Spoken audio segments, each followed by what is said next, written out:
Bienvenidos al podcast Pasión por el Talento de ERIAC Capital Humano. Mi nombre es Humberto Rodríguez, soy socio de ERIAC y además formo parte del Comité de Entendimiento del Negocio.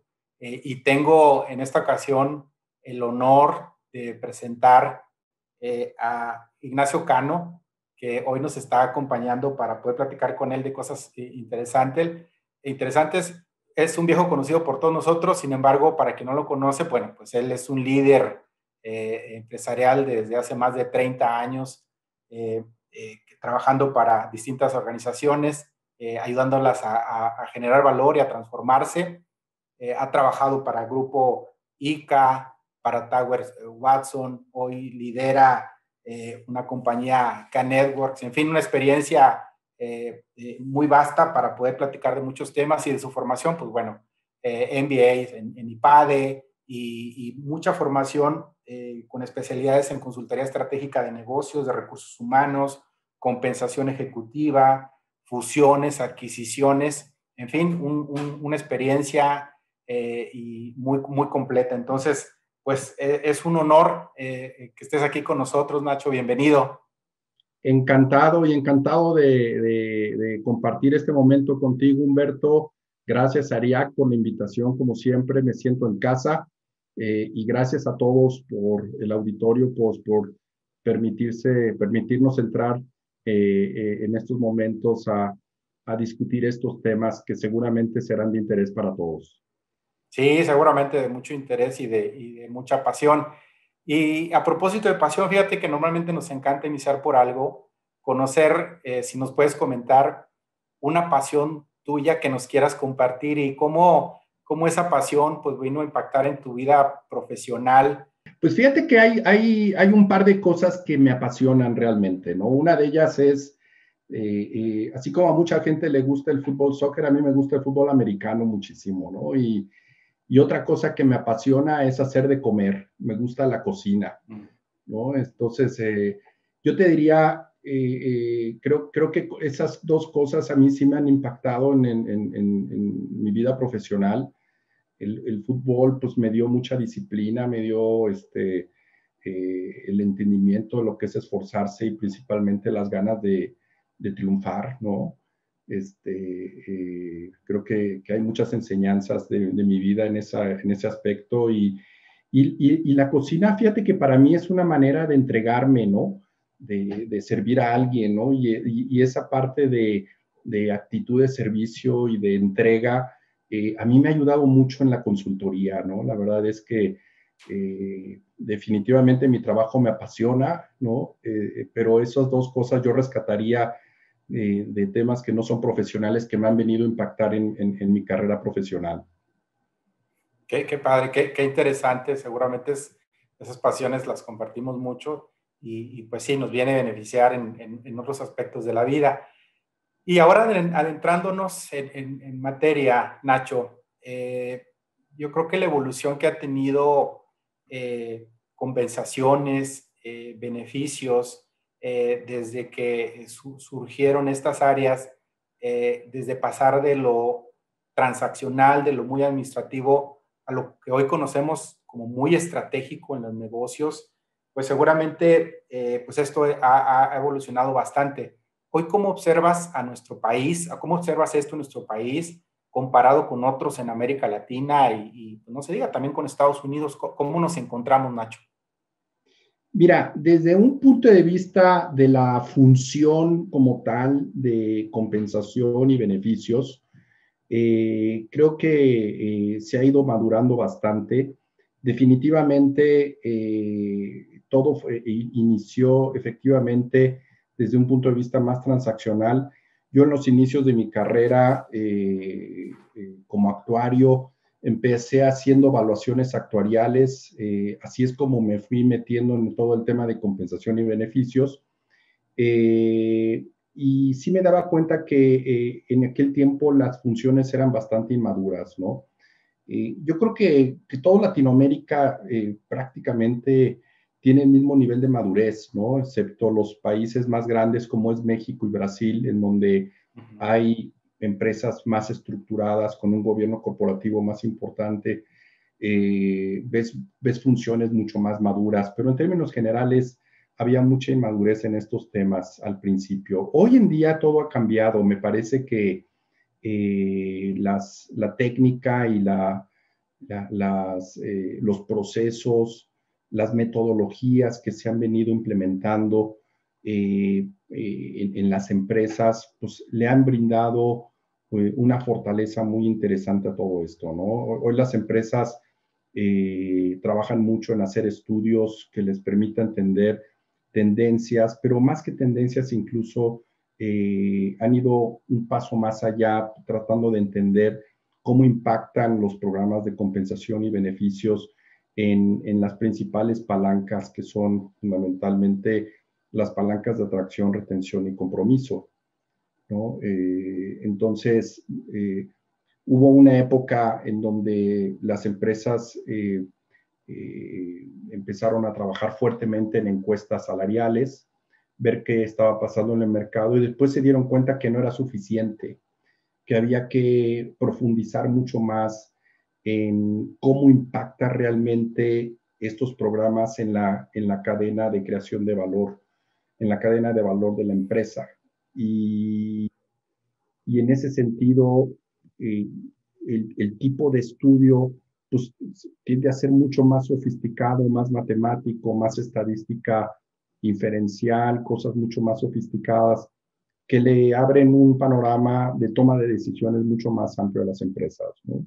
Pero me parece que ha ido evolucionando muchísimo los últimos años y yo creo que falta mucho todavía, ¿no? Creo que nos falta todavía mucho para seguir avanzando en estos temas. Sin embargo, veo una evolución más que una revolución, ¿no? Quisiera que nos ayudaras un poquito a profundizar más en cómo el tener un buen plan puede impactar precisamente tú lo mencionaste, en la atracción primero, en la retención y en la generación de compromiso con los colaboradores.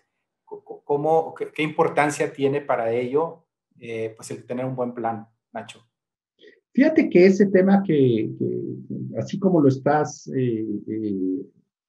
preguntando, me parece muy interesante porque yo dividiría las prestaciones y la compensación en dos grandes temas, ¿no?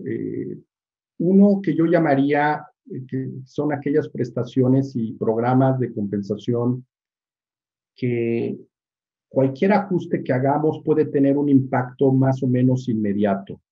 Y a esto me refiero el sueldo, algunas prestaciones en especie, algunos programas de beneficio, en donde si yo hago un pequeño ajuste puedo ver inmediatamente el impacto en mis palancas. Y hay otros programas que son más complejos, ¿no?, de hacer cambio, que quizá el cambio o el impacto lo veo en el más largo plazo. Estuvo muy de moda o está muy de moda el concepto de salario emocional. Déjame decirte que a mí no me gusta tanto ese concepto porque para mí, yo cuando recibía mi sueldo y me daban un incremento, para mí también me generaba emociones, ¿no? Entonces, la parte monetaria para mí también es un salario emocional, ¿no? Si no me pagan bien, claro que la gente tiene ciertas emociones contrarias o negativas que pueden detonar en una toma de decisiones contraria, ¿no?, a lo que esperamos. Entonces, más allá de hablar de salario emocional y no emocional, me gustaría tocar cosas que son aquellas prestaciones que para mí son fundamentales para competir, ¿no? Y esa es la compensación y los beneficios tradicionales, que son gastos médicos, vida, formación patrimonial o sistemas de ahorro para el retiro, todas las prestaciones genéricas que incluye la compensación. Y la otra parte que me parece son aquellas prestaciones y aquellos programas que yo llamaría son importantes para ganar. Unos son para competir y otros son para ganar. Y estos para ganar yo los clasificaría como todos aquellos que tienen que ver con los que te generan una diferenciación y una experiencia de trabajo, como puede ser un buen programa de diferenciación, de evaluación de desempeño que logre realmente diferenciar el desempeño, el liderazgo, la comunicación, las distintas formas de trabajo, etcétera, ¿no? Entonces, la combinación de todo, pues es lo que decimos, es la remuneración total, pero sí hay una distinción muy grande. Y cuando hablamos de palancas de atracción y retención, algo que a veces no hacemos es hacer esas conexiones de cuáles de estos programas tienen una mayor correlación con las palancas de atracción, retención y compromiso. Entonces, si hoy en día yo hiciera un ejercicio en donde yo le preguntase a la gente cómo se sienten con cada uno de los programas que yo ofrezco e incluso con algunos que no ofrezco, preguntando si hubiera alguna inquietud con ellos. Y después les pregunto qué tan importante es para ellos.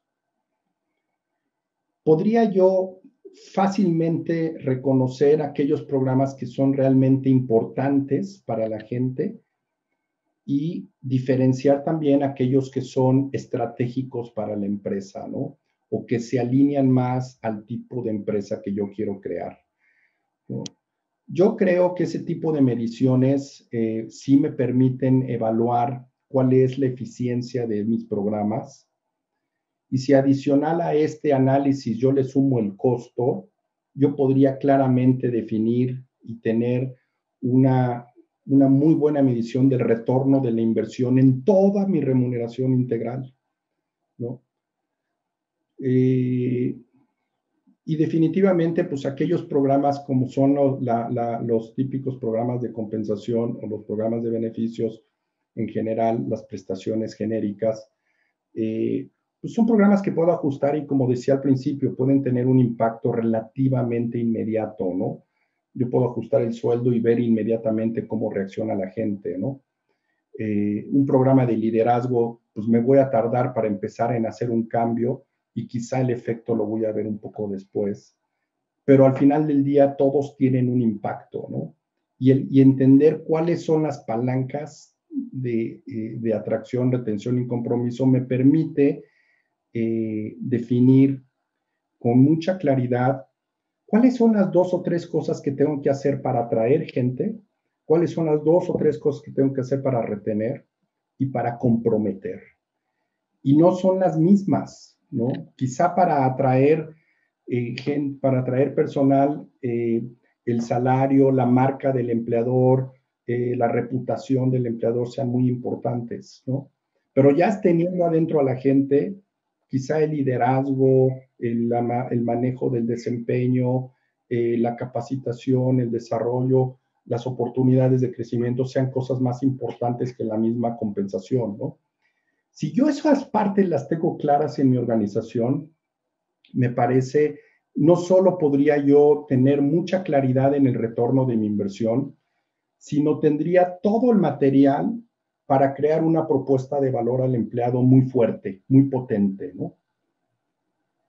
Ok, qué interesante. Y sí, efectivamente, a veces uno cree que lo mismo sirve para todo y no necesariamente sirve para uno de los segmentos y debemos estar valorando cuáles impactan en dónde. Y tocaste también un punto muy interesante.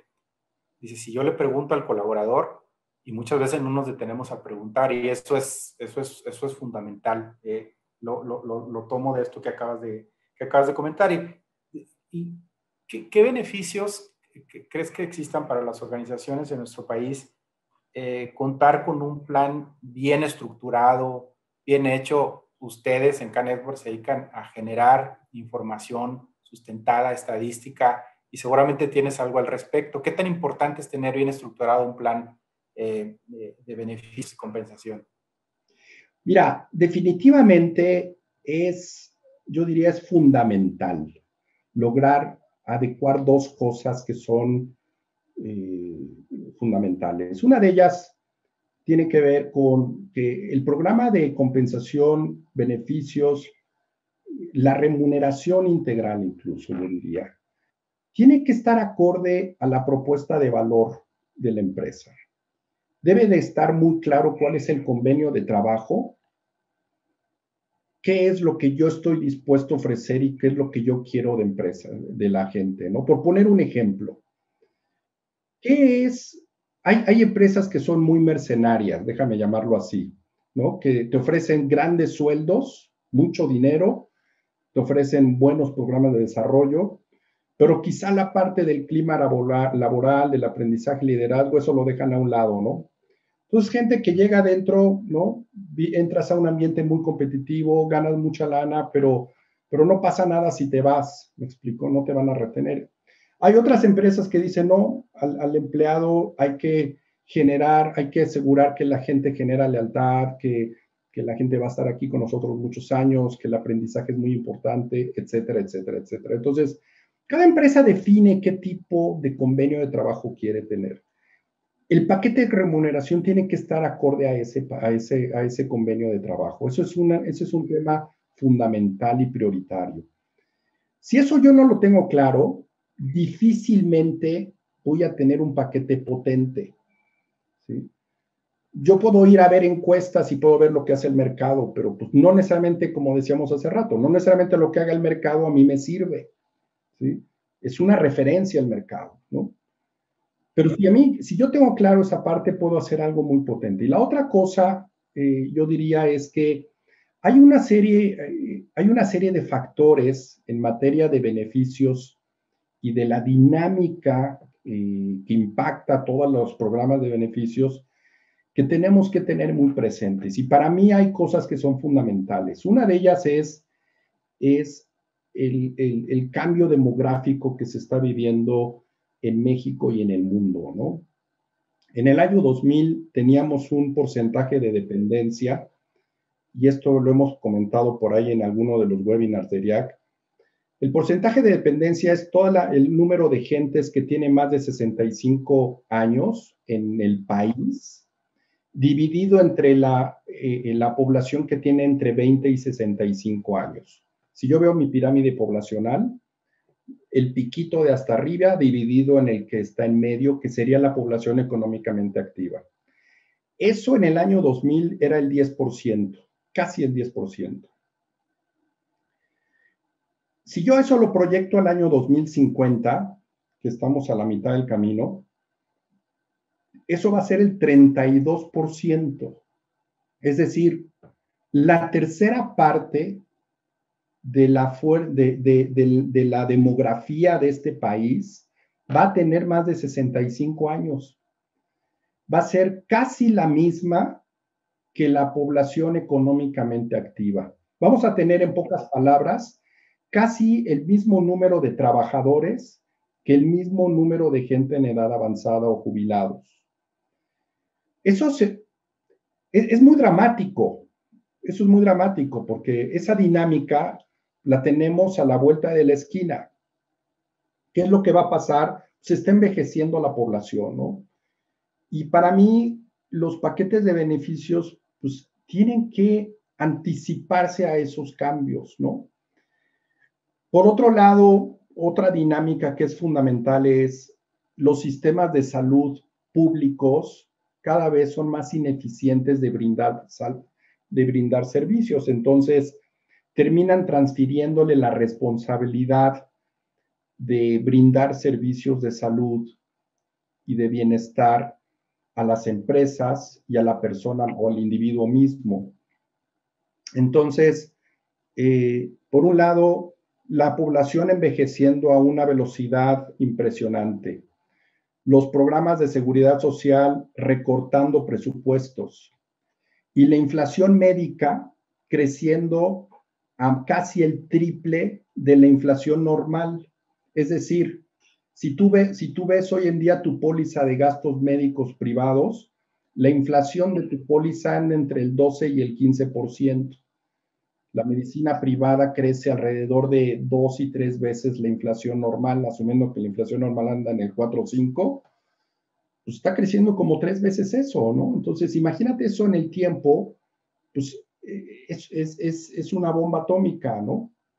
lo que va a pasar es que tenemos que trabajar mucho más en generar sistemas de bienestar, tenemos que trabajar mucho más en generar medicina preventiva. Creo que si las empresas no trabajan de manera seria en esto, vamos a tener muchos problemas adelante para poder sostener los sistemas de salud que hoy manejamos, ¿no? Los planes de gastos médicos son sistemas de medicina reactiva, en donde interactúan y incurres en un gasto como empresa, pues ya que se te enfermó la gente, ¿no? ¿Por qué no trabajar en prevenir la enfermedad, ¿no? ¿Por qué no trabajar en anticiparnos que la población esté envejeciendo rápidamente y en generar sistemas patrimoniales de manera más acelerada y más fuerte, ¿no? Casi todos los planes de pensiones en México están fundamentados para reemplazar la indemnización legal, por poner un ejemplo, ¿no? Pues eso Sí, no alcanza para que la gente viva, ¿no? sí, no les da. No te No da. es suficiente, no es suficiente. Vas a llegar al Y retiro y no te da. sí, ¿no? Sí, menos con el esquema actual, mucho menos. Y menos con el Y esquema actual. sí, y desde el punto de vista, Nacho, del punto de vista de los que hacemos recursos humanos en las organizaciones, ahorita dabas unas señales, y las leo yo, muy interesantes, sistémicas, en nuestro país que debemos estar muy alerta. Un responsable de recursos humanos en una organización, ¿qué señales debe monitorear o ver que digan, ya es momento de actualizar este plan de prestaciones y beneficios porque ya no está ad hoc al momento? Hay planes que uno hereda, llega uno y pues ya venía sucediendo desde hace tiempo, Sí. pero ¿en qué debemos fijarnos para decir es momento de dar una actualización a nuestros programas? Sí, mira, yo creo déjame dividir la respuesta en dos o tres respuestas, porque depende mucho de qué programas, ¿no? Mira, la parte de compensación, si quieres, no me clavo mucho ahí, porque pues me parece que hay las señales son muy evidentes y son muy inmediatas, ¿no? Empiezo a perder gente, te empiezo a tener rotación, quizá tenga un problema de pago, ¿no? Entonces, quizá, no necesariamente, pero es probable y entonces te puedes echar un clavado y analizarlo. Sin embargo, la compensación variable no es tan sencilla, ¿no? En sistemas de remuneración variable, yo te diría cuáles son las señales. Yo, yo haría una prueba ácida en donde me preguntaría qué tanto valor ha creado la empresa en los últimos años y de qué tamaño han sido los bonos que he pagado durante ese mismo periodo, ¿no? Si yo veo que la empresa ha creado valor por encima de sus competidores o por encima de un índice o por encima de algún factor que tú decidas, que tú digas, esto es creación de valor, pues entonces yo esperaría buenos bonos en la empresa, ¿no? Y viceversa. Si la empresa ha destruido valor, pues yo esperaría que los bonos estuvieran abajo de los targets, ¿no? Esa es una prueba ácida muy sencilla que es muy fácil de reconocer, ¿no? Yo tengo un cliente allá en Monterrey que una vez revisando su plan de compensación, veíamos que siempre se quedaban por abajito del target los bonos, ¿no? Y ya cuando lo revisábamos, híjole, la empresa había creado valor, su retorno total al accionista era casi del 20% durante 10 años anual, 20% anual, cuando la bolsa había detonado como un 3 o 4% de rendimiento en ese mismo periodo, ¿no? Entonces los inversionistas estaban muy contentos y los ejecutivos apagados, ¿no? Ahí había un problema. Yo creo que ahí esa prueba ácida que te digo es fundamental, ¿no? Creo que ahí el objetivo en la parte variable, yo concluiría, es fundamental lograr balancear intereses de ejecutivos con inversionistas o con accionistas. En la parte de beneficios, en la parte de beneficios contingentes y ejecutivos, yo diría, es bien importante el asegurar que estos programas están teniendo un alto retorno a la inversión y los signos para ver eso tiene que ver, me parece, mucho con esto que acabamos de comentar hace un momento, ¿no? Hay un tema de cómo estoy gestionando mi inversión, qué tanto le estoy metiendo a la medicina reactiva respecto a la medicina preventiva, qué tanto estoy realmente brindándole oportunidad a la gente de tener educación financiera y de entender qué implicaciones tiene llegar a la vejez sin un patrimonio suficiente para poder mantener un nivel de vida respetable en la edad avanzada, etcétera, etcétera, ¿no? Ahí hay varios tips, ¿no? Que no son complejos. Si esos programas, que déjame pensar que esos son los más complejos, los de mucho impacto, ¿no? Compensación variable porque detona valor, los programas que son de riesgo, como son gastos médicos y pensiones. Si cubrimos bien eso y cubrimos la parte salarial, tienes 4 o 5 factores que me parece podrías revisar con estos argumentos sencillos, ¿no? Sí, No sé si contesté tu pregunta, Humberto. sí, no, definitivamente. Digo, no es una respuesta sencilla, pero evidentemente nos da mucha luz a nosotros de esas alertas en donde debemos estar, qué cosas debemos estar vigilando, sobre todo, porque luego hay cosas, insisto, hay cosas que se heredan y se asume que son las correctas. Entonces, constantemente estarnos cuestionando si lo que hace tiempo se colocó es lo correcto y sobre todo si nos va a ayudar para el futuro, para los objetivos que tiene la organización y no siempre están conectados. Entonces, estas señales que nos compartes me parecen muy interesantes, muy reveladoras. Déjame extender un poquito nada más el tema de retiro, ¿no? Mira, Adelante, adelante. para ahondar un poquito más en esto. Si yo veo el plan de pensiones que tenga en la empresa y digo, oye, ¿por qué se está jubilando la gente? ¿No? Primer pregunta, ¿no?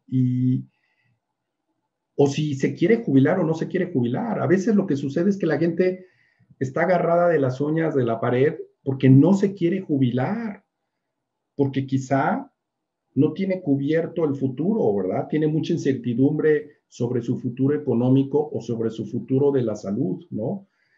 ¿No? Cuando uno analiza cuál es el principal gasto que la gente tiene cuando se va a jubilar, pues es la salud. Pregunta, ¿tenemos cubierta los gastos médicos para el retiro?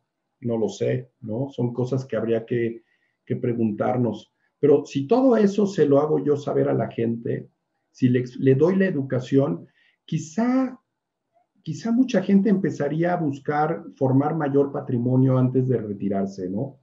Y tener ese tipo de elementos o herramientas que te permitan estar un poco más tranquilo en esa etapa, ¿no? Del retiro.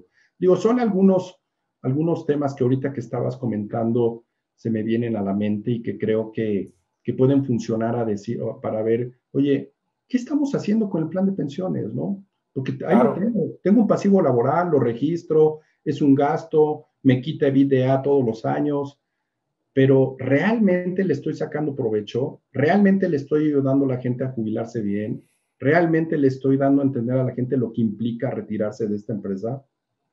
Creo que ahí están, y ese sí es un rol de recursos humanos, ¿no?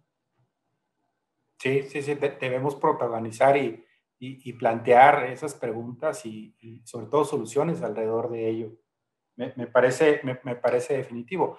Ahora también, luego a veces pensamos que un buen plan atractivo, bien armado, es potestad solamente de las empresas grandes, que solamente los grandes corporativos pueden tener un buen esquema bien amarrado, bien estructurado. ¿Tú crees eso? ¿Te crees que tenga que ver con el tamaño de la organización para poder ser atractivo en beneficios y No, yo prestaciones? creo que la diferencia realmente entre una empresa muy grande y una pequeña es que quizá la grande tiene para pagarle a un compensólogo muy bueno, ¿no? Y puedes tener a tu propio compensólogo adentro y no necesitas necesariamente a un consultor, ¿no? Claro, Te traes un experto, lo contratas y él te hace todo esto que estamos platicando. La empresa pequeña pues siempre podrá contratar a un consultor, le pagas una vez y deja el estudio y lo implementas, ¿no? No, yo creo que realmente es más bien un tema de que me parece que tiene mucho que ver con la madurez de la función que comentabas al inicio, ¿no? Yo creo que ha ido evolucionando, pero como yo te decía, todavía le falta, ¿no? Y todavía le falta en las empresas medianas y pequeñas, como las definamos, ¿no? Creo que este tipo de temas no tienen, tienen una parte técnica, pero el fundamento, el racional atrás, es un racional de negocio al final del día, ¿no? Y si Sí, eso lo interpreta bien la empresa pequeña, puede sacarle mucho provecho a cómo está pagando hoy, ¿no? definitivo. Y justo, ya casi para terminar, una pregunta previa también es, ¿hacia dónde va esto? Ahorita decías, todavía hay oportunidades, esto no está terminado, todavía hay mucho en que avanzar. México, ¿cuál es el siguiente paso? ¿Hacia dónde va? ¿Cuál es el futuro en ello? Mira, yo creo que hay tres líneas que tendríamos que analizar a futuro. La primera es, y son estrategias que veo que ya se están fundamentando y que son necesarias. Una es segmentación, la otra es diferenciación y la otra es optimización. Déjame ir con cada una de ellas y creo que esto va a explicar muy bien el futuro. Segmentación se refiere a que logremos distinguir los distintos grupos que hay hoy en día en mi empresa, ¿no? One size fits all ya no existe, eso ya no funciona, ¿no? No puedo tener programas y pensar que voy a implementar un programa de remuneración total para la empresa y que todo mundo va a estar contento y que todo mundo va a estar comprometido por ese paquete. Cada quien tiene necesidades distintas y me parece que incluso todo el tema de flexibilización de la remuneración integral vuelve a nacer. Ahora, de hecho, con el tema de la reforma laboral, está volviendo a salir a convertirse otra vez el tema de flex en algo muy vigente, ¿eh? Entonces, pero para hacer flex tengo que saber segmentar qué tipo de grupos tengo y cuál es el convenio. Ya no puedo tener un solo convenio, debo tener varios convenios dentro de mi empresa. El segundo tema que tiene que ver con diferenciación es, yo puedo hacer muchas cosas en compensación variable, pero si al final del día no estoy diferenciando, difícilmente voy a crear una cultura de meritocracia, ¿no? Hay empresas que a veces yo veo cómo pagan bonos y dices, al que le va muy bien le pago el 120 y al que le va mal le pago el 80. Dices, pues eso no funciona. O sea, al final del día eso no está haciendo una diferenciación suficiente para detonar una cultura de meritocracia, ¿no? Y yo creo que conforme las empresas trabajen mucho más fuerte en diferenciación y en el tema que comentamos al inicio de asegurar que hay un adecuado balance entre los intereses de los inversionistas y los accionistas y los ejecutivos, me parece que por ahí va, ¿no? Y sí veo cada vez más empresas trabajando muchísimo en esto. Nosotros tenemos muchos estudios que hemos hecho recientemente, donde te das cuenta que cada vez hay más interés en lograr ese balance adecuado, ¿no? Y el tercer factor, que es optimización, creo que tiene que ver también con lo que estábamos comentando hace rato, ¿no? Es decir, ¿cuál es, cuál es el adecuado retorno de mi inversión, ¿no? Al final del día, la compensación, las prestaciones es una inversión, ¿no? Yo estoy invirtiendo en mi gente. ¿Cómo me lo gasto? ¿De qué tamaño es el pie? Y cómo lo distribuyo es bien importante, ¿no? Entonces, el identificar cómo lo que comentábamos al inicio, cuáles son las palancas de atracción, retención y compromiso, y si logro identificar cuáles son las cosas donde le voy a inyectar más tiempo y más dinero, y cuáles no necesito inyectarle tiempo ni dinero, eso me va a permitir optimizar mi compensación, ¿no? Y ser mucho, mucho más eficiente, no solo en los dineros que me gasto, sino en asegurar que estoy atrayendo, reteniendo y comprometiendo al talento adecuado, ¿no? Yo creo que si estas tres cosas las hacemos bien, segmentación. Segmentación, diferenciación y optimización, fundamentales. Ese es el futuro y son básicos, son básicos. Suena muy básico, pero cuando lo analizas dices, si yo logro establecer esas tres estrategias en mi sistema de remuneración, voy a tener algo muy maduro, voy a tener algo muy profesional y algo de gran impacto, ¿no? Y eso es lo que estaríamos buscando, ¿no? Sí, sí, buscar ese equilibrio. A veces buscamos nada más el puro retorno y la meritocracia se queda atrás o viceversa. O sea, yo creo que jugar muy bien con estos tres elementos puede ayudarnos a fortalecer una muy buena estrategia. Nacho, pues qué interesante todo lo que nos estás diciendo para toda la comunidad de recursos humanos que formamos parte de RIAC. La verdad es que podemos aquí seguir platicando bastante, pero mira, no queremos dejar de preguntarte algo. Digo, ya hablamos de esto.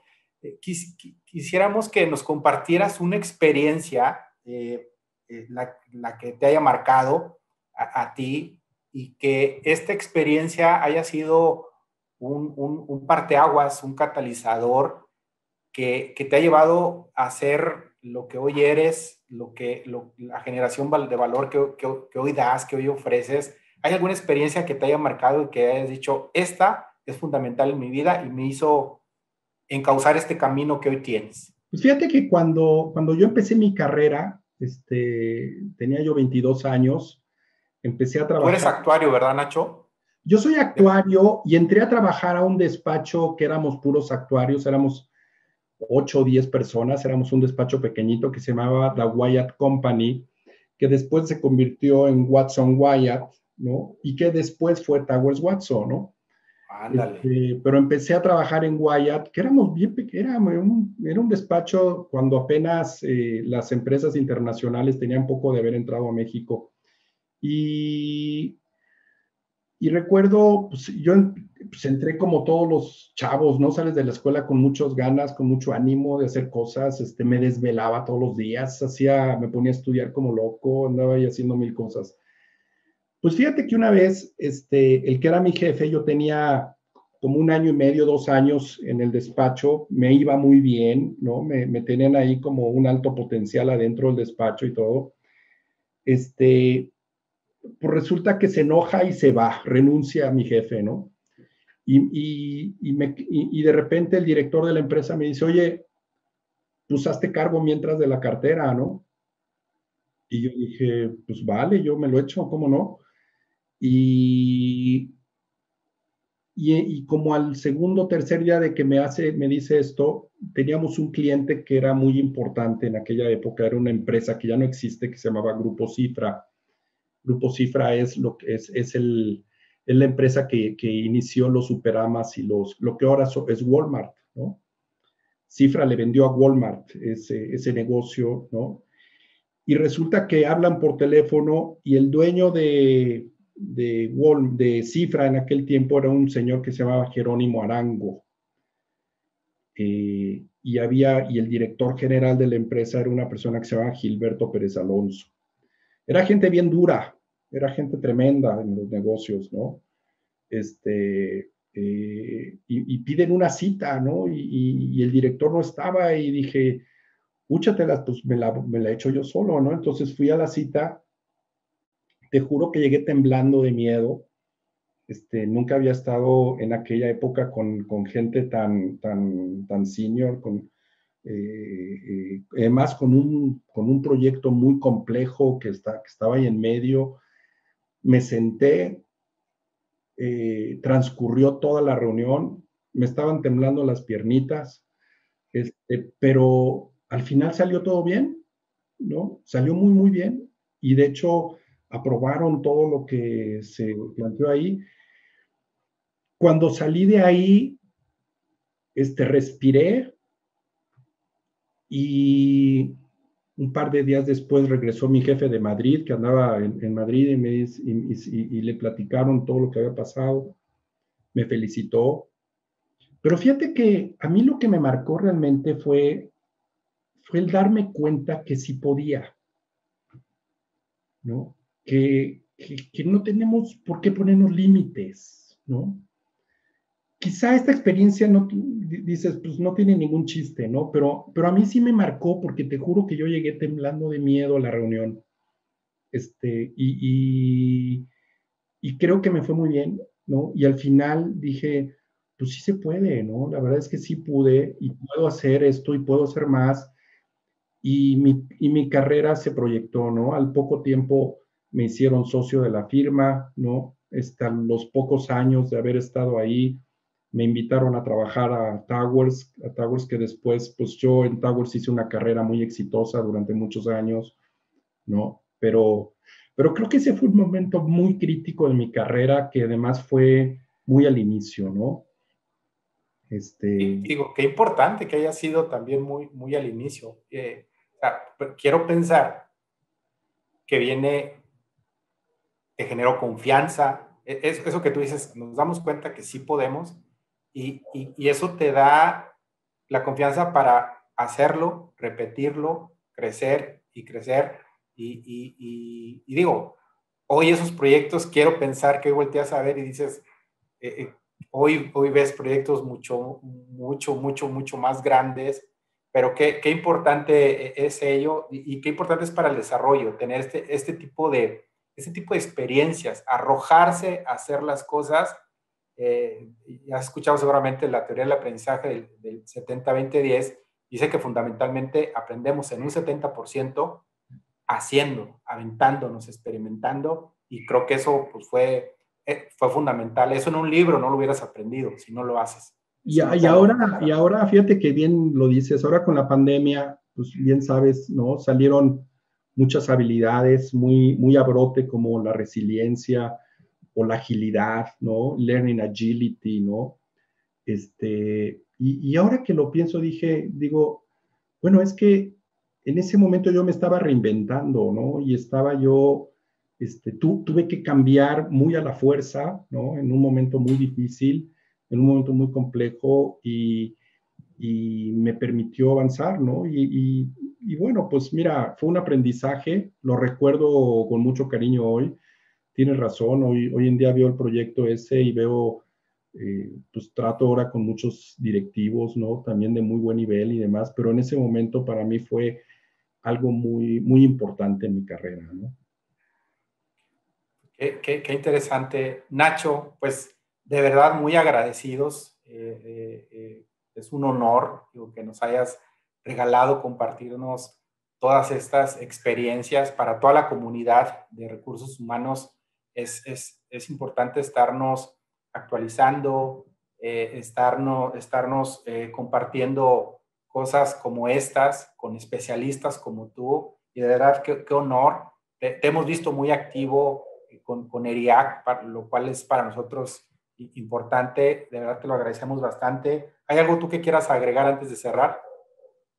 Pues primero agradecerte la charla, Humberto, la oportunidad de platicar contigo de estos temas, ¿no? Yo creo que, como bien dices, nos podemos quedar aquí platicando mucho rato, pero pues el tiempo de todos es bien valioso, ¿no? Darte las gracias por tu candidez, por lo oportuno de las preguntas. Y también agradecerle a ERIAC, ¿no? Que como les digo, yo me siento en casa en ERIAC, esta gran oportunidad, esperamos que se repita, ¿no? Y encantados. Yo les agradezco a todos, les deseo una muy buena tarde y pues vamos para adelante, ¿no? Así es, vamos para adelante. Muchas gracias y gracias a toda la audiencia, a todos los que nos ven y nos escuchan y los esperamos en el próximo episodio de este podcast, Pasión por el Talento de ERIAC Capital Humano. Hasta la próxima.